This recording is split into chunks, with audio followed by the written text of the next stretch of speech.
Hello students, I am Dr. Pooja Mehta from Inder Kumar Gujral, Punjab Technical University, Kapurthala, Punjab. Attitude of employees is very important for management because of its influence on the behavior. Bringing about the desirable change in the attitude and values of the employees is the biggest challenge for the management. This module will focus on understanding various theories underlying the procedure of changing the attitude and various forces that promote the change and also the forces that hinder the change. Dear students, now we are going to discuss theories of attitude formation. How do attitudes develop and how do attitudes change? To answer this question, a number of theories have been postulated by various psychologists. These theories explain the process of attitude formation and change. Based on the psychological process involved in understanding the attitude formation and change, these theories can be categorized into three categories: cognitive consistency theories, functional theory, and social judgmental theory. Now we will discuss cognitive consistency theory. These theories assume that people seek consistency between their attitudes and behavior. Human beings usually endeavor to reconcile their divergent beliefs, attitudes, and behavior to attain consistency and to appear more rational. Any inconsistency leads to discomfort, anxiety, and tensions. Therefore, forces are initiated to return an individual to the state of equilibrium, where attitudes and behaviors are consistent.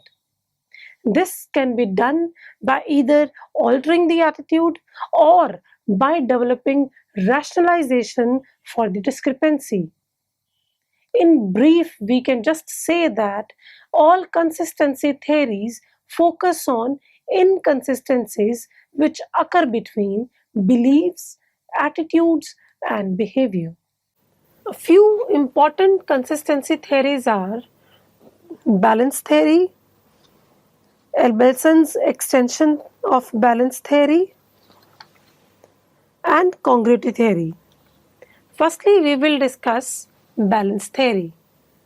Balance theory of attitude was given by F. Heather.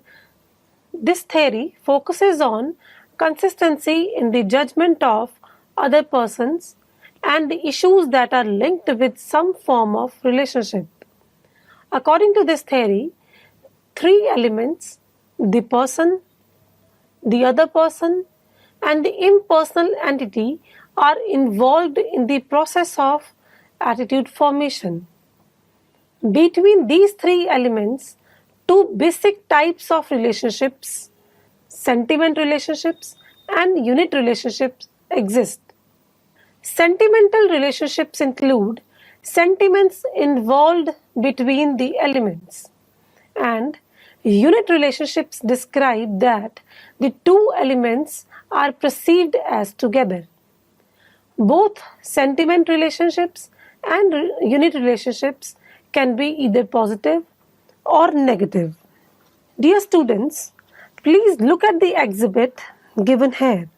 This exhibit clearly explains that the three elements, the person, the another person, and the impersonal entity, they are related with each other with the help of two relationships, sentiment relations and unit relations. Sentiment relations and unit relations both are of positive type or of negative type.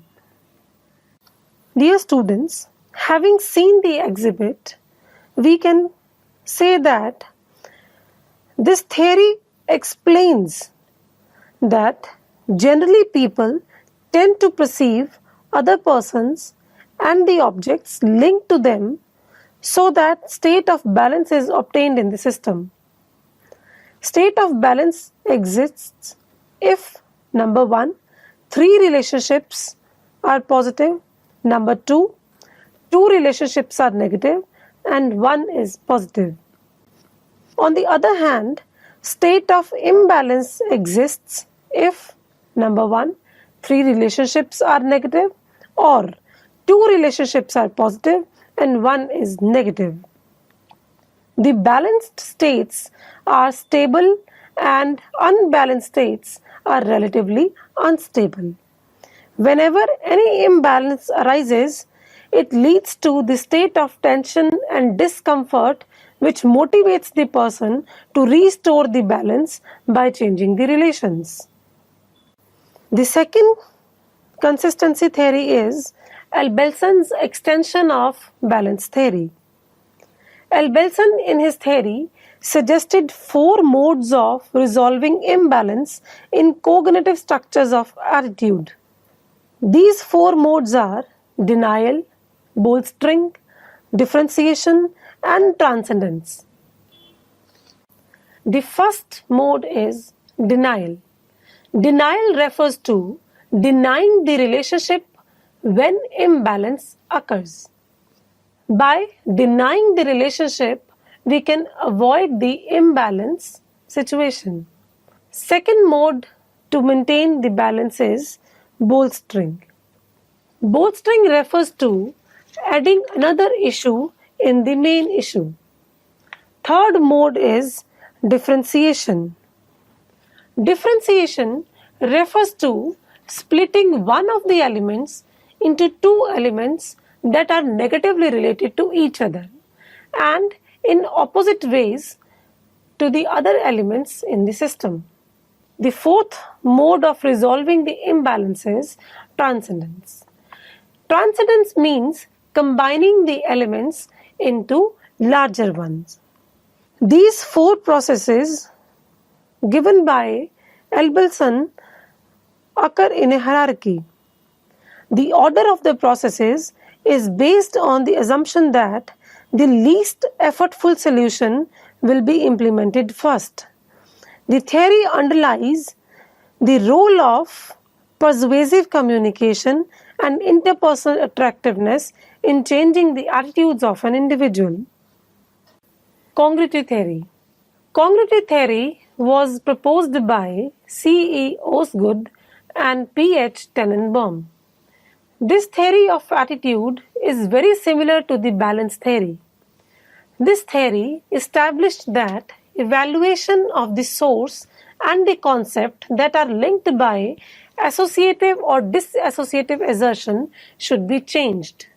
The state of congruity occurs when a source and concept which are positively associated have the same evaluations and a source and the concept that are negatively associated have the opposite evaluations. Congruity is the stable state and incongruity is relatively unstable state. Therefore, whenever incongruity occurs, it leads to change of attitude. This theory suggests that the change in attitude is desired to resolve the state of incongruity. Affective cognitive consistency theory. Affective cognitive consistency theory was given by M. J. Rosenberg. This theory is majorly concerned with a person's overall attitude towards an object and his beliefs about relationship between the object and his values. This theory explains what happens within an individual when change in the attitude takes place. It assumes that when attitude towards an object or a person is altered or changed, relationship between affective and cognitive components of attitude is also changed. In addition to this theory also explains that the state of inconsistency occurs when an individual's attitude toward the object is inconsistent with his knowledge towards the object. When the inconsistency is beyond the tolerance limit, the individual is motivated to reduce the inconsistency by changing one or both components of the attitude. Change in the affective component leads to change in the cognitive component in order to maintain consistency between the two. Persuasive communication can be used to change affective component of attitude by changing the cognitive component. It means that additional information can be provided to the individual to change his cognitive component, which leads to the change in overall attitude towards the object. Next theory of attitude is cognitive dissonance theory. Cognitive dissonance theory was proposed by Festinger in the late 1950s. Dissonance means inconsistency, discrepancy, or incompatibility. Cognitive dissonance refers to any incompatibility which an individual may perceive between his two attitudes or between his attitude and behavior. The theory established that any form of incompatibility or discrepancy leads to discomfort, and therefore the individual will attempt to reduce that incompatibility in order to restore the state of consistency. The theory assumes that people seek consistency among their attitudes and behavior. Therefore, in order to achieve the same, they either change their attitude or behavior or develop rationalizations for the discrepancy. The desire to reduce the inconsistency is determined by three factors. First factor is importance. Importance refers to the importance of elements creating discomfort. If the elements creating the dissonance are very important for the individual, person will attempt harder to reduce it. He will either change the attitude or the behavior to reduce the dissonance. But if the elements are relatively unimportant, the pressure to reduce the dissonance will be very low. Second factor is influence. It refers to the degree of influence an individual believes that he has over the elements. If the individual perceives that dissonance is due to the factors which are under his control, he will try to reduce it. But if he believes that dissonance is beyond his control, he will less likely to reduce dissonance. The third factor is rewards. It refers to the rewards associated with the dissonance. High rewards associated with high dissonance tend to reduce the tension inherited in the dissonance. The next theory which we are going to discuss is functional theory. Functional theory of attitude focuses on the need for understanding the purposes or functions of attitude.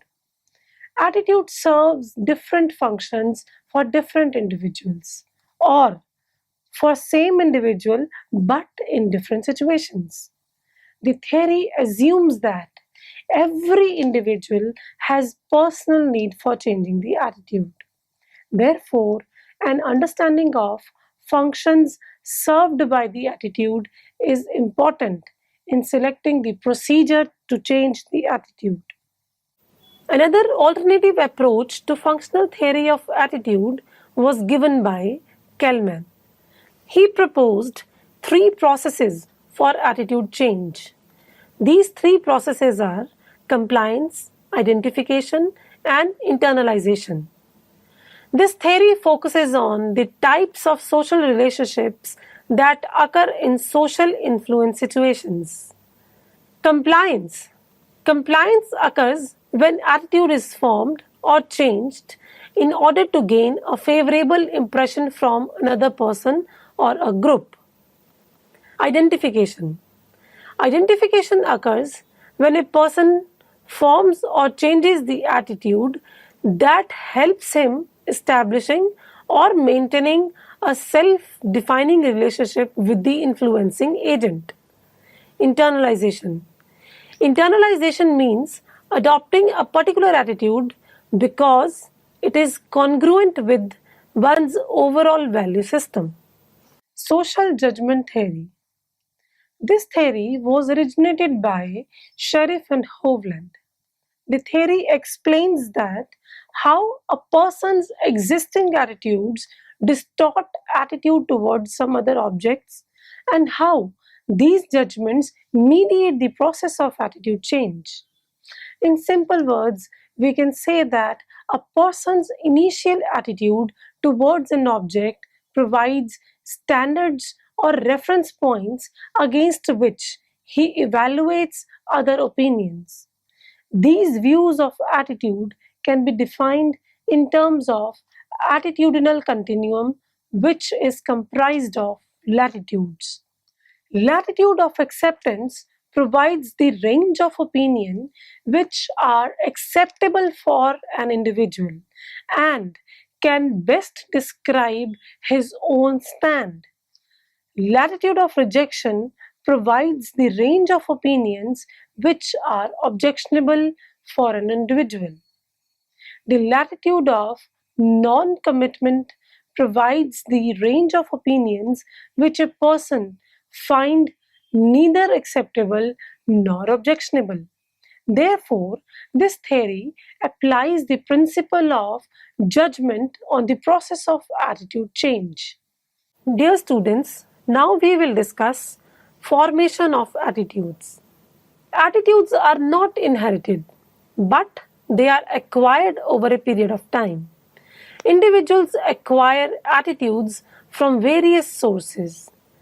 The most common sources we will discuss now.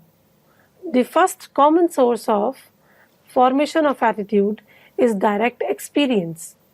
Individuals' own direct experiences, whether favorable or unfavorable, towards an object or a person are the major source of attitude formation.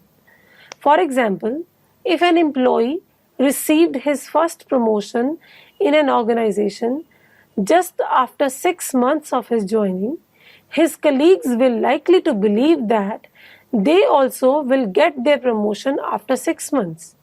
Second source of attitude formation is classical conditioning and attitudes. Formation of attitudes can also be explained on the basis of principles of learning. Classical conditioning principle of learning explains that people tend to develop an association between various objects and emotional reactions accompanying them. For example, an employee develops a positive attitude towards his new assignment because on this assignment he will get to work at a beautiful hilly area of the country. Next source of attitude formation is operant conditioning. Another learning principle, operant conditioning, is also used to explain the process of attitude formation.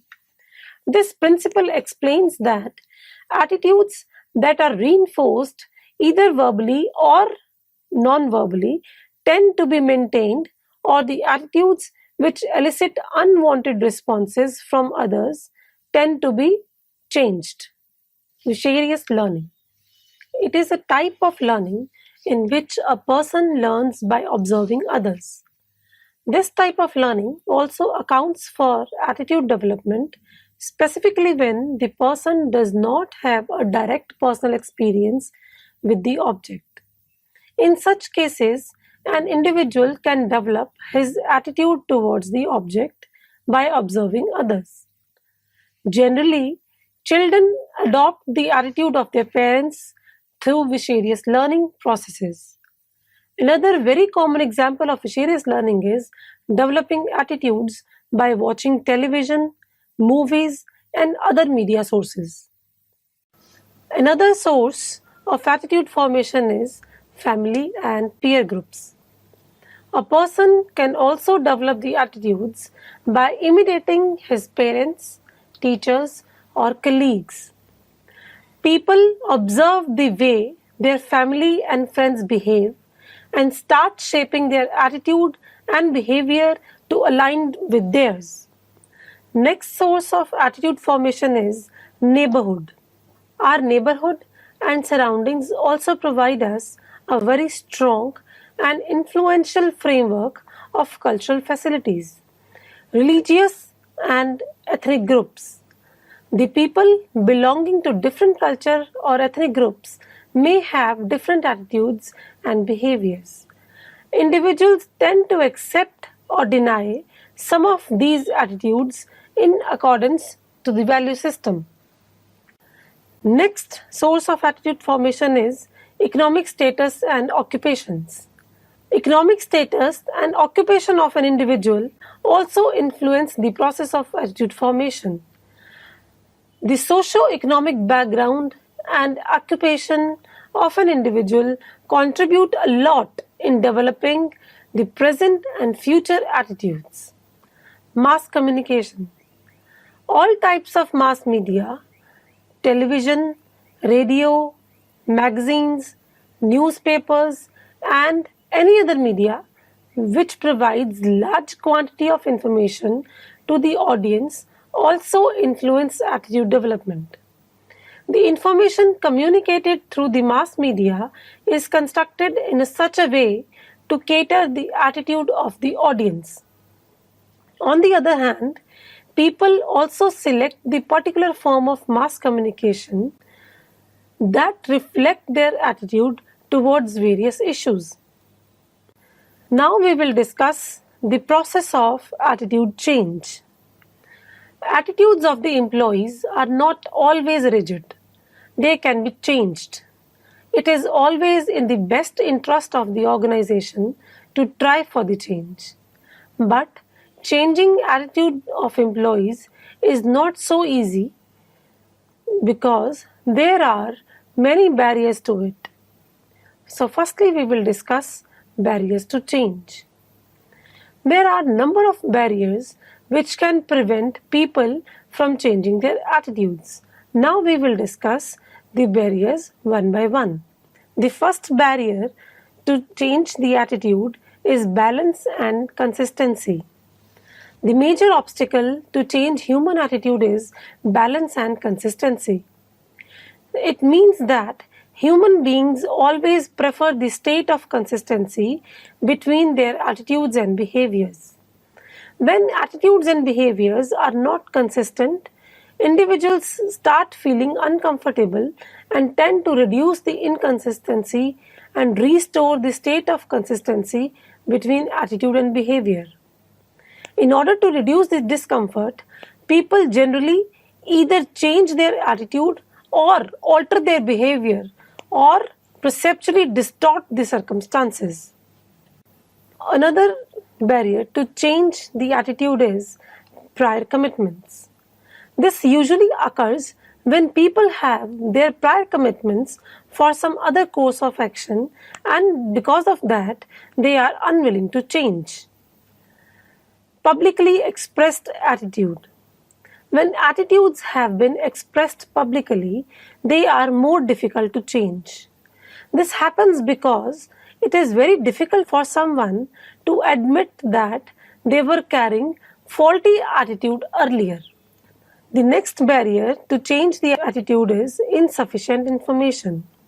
Sometimes people don't find any strong reason to change their attitude. The supervisor may not like a particular attitude of an employee, but unless or until he shows the employee that his negative attitude will not let him grow in the organization, he will never change his attitude. Therefore, sufficient information has to be provided to the employee in order to change the attitude. Dear students, now we will discuss ways of overcoming the barriers and changing the attitude. First way of overcoming the barrier and changing the attitude is providing new information. Providing new information will help an individual changing his attitude.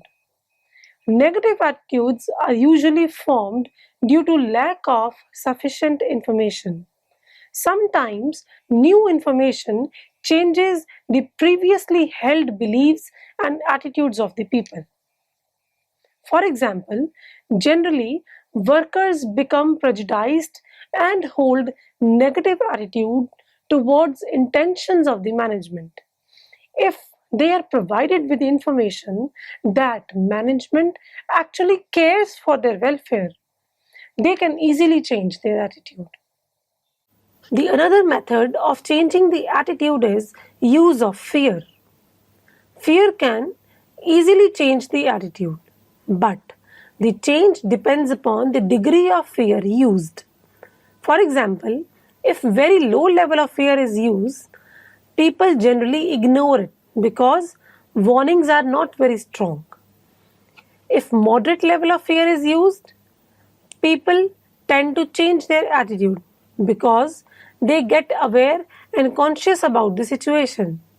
If very high degree of fear is used, people again tend to reject the message because warnings are too threatening that they are very difficult to believe.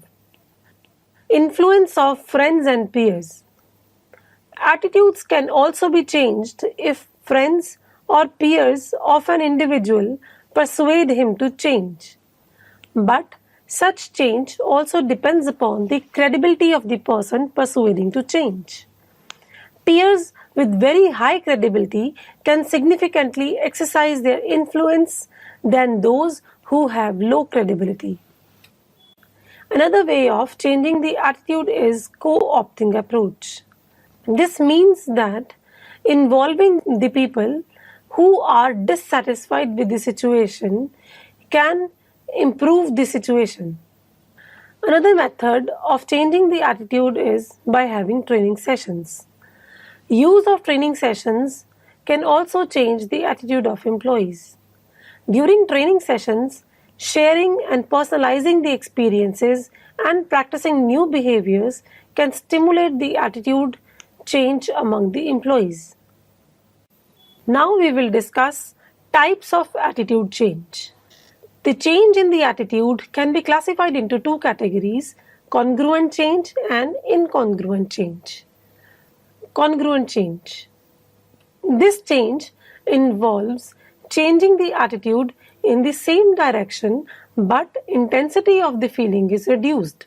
For example, if you dislike your colleague, the feeling of disliking may prevail, but intensity or degree of disliking will be reduced. Second type is incongruent change. Incongruent change involves change in the direction of attitude itself from negative to positive or vice versa towards an object or a person. So students, let us now summarize. Attitude of employees is very important for the management because of its influence on the behavior, perception, and other work-related behaviors. Bringing about the desirable change in the attitude and values of the employees is the biggest challenge for the management. How do attitudes develop? How do attitudes change? To answer this question, a number of theories have been proposed by various psychologists. These theories help us explaining the process of attitude formation and change. These theories have been categorized as cognitive consistency theories, functional theory, and social judgmental theory.